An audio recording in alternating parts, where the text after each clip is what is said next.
جب میں غفیر پہ داخل ہوئے، جب میں غفیر سے ایک نعرہ اٹھا اللہم صلی علی کا، صلوات کا نعرہ خیموں تک پہنچا۔ جناب زینب نے فضہ سے کہا فضہ ذرا دیکھ تو صحیح اصحاب میں صلوات کا کیسا، آخری جملہ ہے میرا، اصحاب میں صلوات کا کیسا ہجوم ہو رہا ہے، کیسا نعرہ، کیسا شور اٹھ رہا ہے۔ پر روایت میں بتاتی ہے کہ جناب فضہ آئی اور آنے کے بعد میں کہتی ہے کہ بی بی زینب ایسا لگتا ہے کہ کوئی آیا ہے جس سے اصحاب غمگین ہو رہے ہیں۔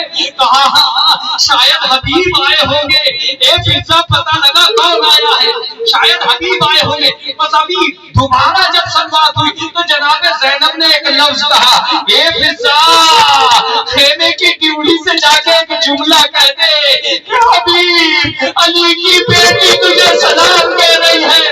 بس اتنا کہنا تھا کہ جناب فضہ نے کہا اے حبیب کوفہ علی کی بیٹی تجھے سلام کہتی ہے۔ راوی لکھتا ہے کہ حبیب نے یہ جملہ سنا، ہمامہ پھینک دیا، زمین پر لوٹنے لگے۔ اے میرے والے کیا یہ وقت آ گیا کہ شہزادیاں ہمیں سلام کریں؟ اِنَّا لِلَّهِ وَإِنَّا إِلَيْهِ راجعون۔